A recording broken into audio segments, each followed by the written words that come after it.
The council chamber fell silent as Ambassador Assel's footsteps echoed across the crystalline floor.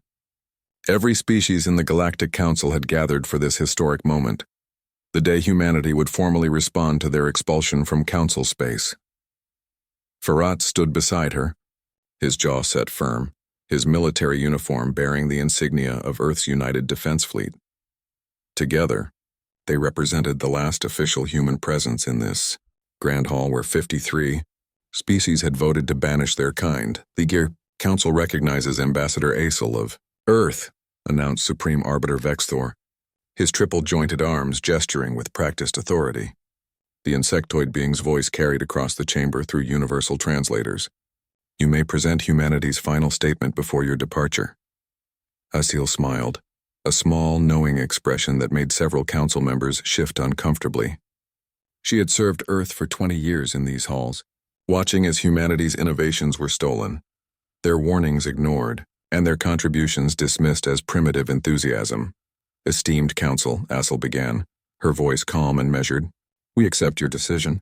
Humanity will depart from council space as requested. A murmur of surprise rippled through the assembly. They had expected protests, threats, perhaps even violence. Humans were known for their emotional volatility, after all. However, Ferrat continued, stepping forward, before we leave, we feel obligated to inform you of certain complications that will arise from our absence. Supreme Arbiter Vexthor's compound eyes glittered with amusement. Complications? Humanity's contribution to the Council has been marginal at best. Your technology is centuries behind most civilizations here. Your diplomatic approach is crude. Your very biology makes you unsuitable for the delicate balance we maintain. Is that so? Asel activated a holographic display. Then perhaps the Council has forgotten who maintains the hyperlane network. The chamber erupted in confused chatter. The hyperlane network, the backbone of all faster-than-light travel across council space, had existed for millennia, maintained by automated systems so ancient that most species considered them self-sustaining. Automated systems require no maintenance, declared Ambassador Krith of the Zenari Collective, her crystalline form refracting the chamber's light into rainbow patterns. Correction, Farah said, pulling up technical schematics that made several council engineers lean forward in sudden interest. The network requires constant micro-adjustments every 2.7 hours to account for gravitational drift, stellar evolution, and quantum fluctuations.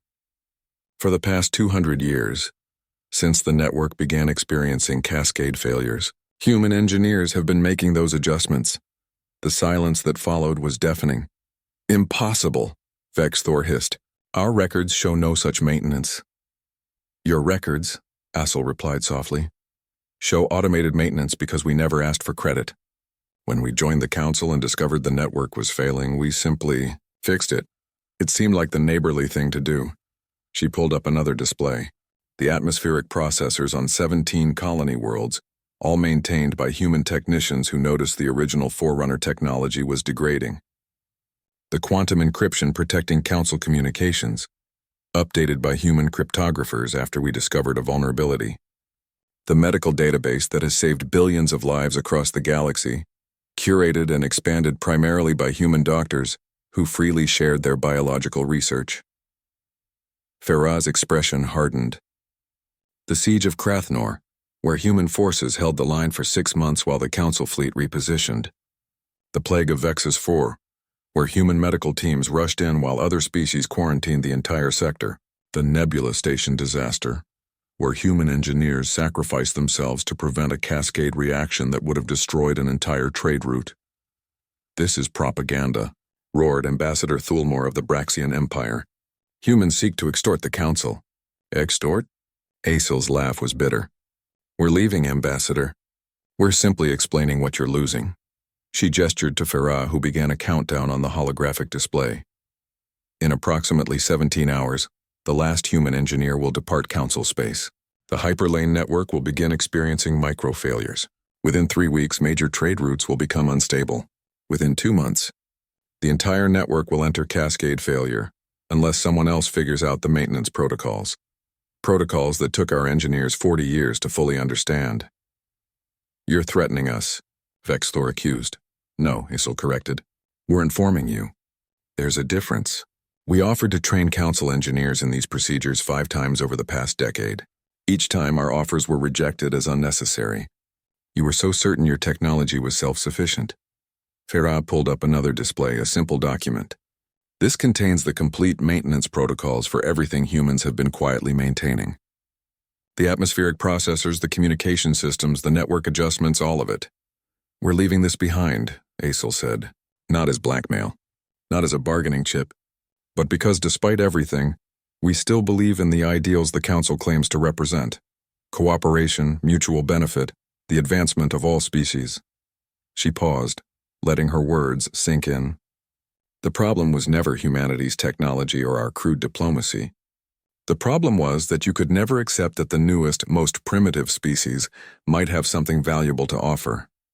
You took our help for granted and dismissed our warnings because acknowledging our contributions would mean acknowledging your own failures. The atmospheric processors will last another year before critical failure, Farah stated clinically. The encryption will hold for maybe 3 months before hostile forces crack it. The medical database will remain functional, but without human updates it will stagnate. And the hyperlane network? He shook his head. You'll figure it out eventually. Maybe in a few years, maybe a decade. The mathematics are complex but not impossible. Aesel picked up the data chip containing all the protocols and placed it gently on the council podium. Humanity departs quietly. We're not interested in dramatic exits or speeches about how you'll regret this. We're simply moving on. The question, Farah said, his voice carrying weight that made several council members flinch, is what will you do now? Will you finally read the documentation we've been providing for decades? Will you acknowledge that cooperation means accepting help from species you consider inferior? Or will you let pride destroy what took thousands of years to build? Asil and Farah turned to leave. Behind them, the council chamber remained frozen in stunned silence. Wait, Vexthor's voice cracked through the chamber. If we were to reconsider, the vote was unanimous, Asil said without turning back. Humanity respects the council's decision. Good luck, Supreme Arbiter. You're going to need it. As they walked through the massive doors, Farah murmured quietly, Think they'll figure it out? Aesel smiled sadly. Eventually. But not before learning a very expensive lesson about taking quiet competence for granted. 3 months later, as the hyperlane network began its first major cascade failure, and the council frantically tried to decode human maintenance protocols, a single message arrived from Earth. Our doors remain open. When you're ready to talk as equals, we'll be here. Humanity. The council never forgot the day humans departed quietly. More importantly, they never forgot why.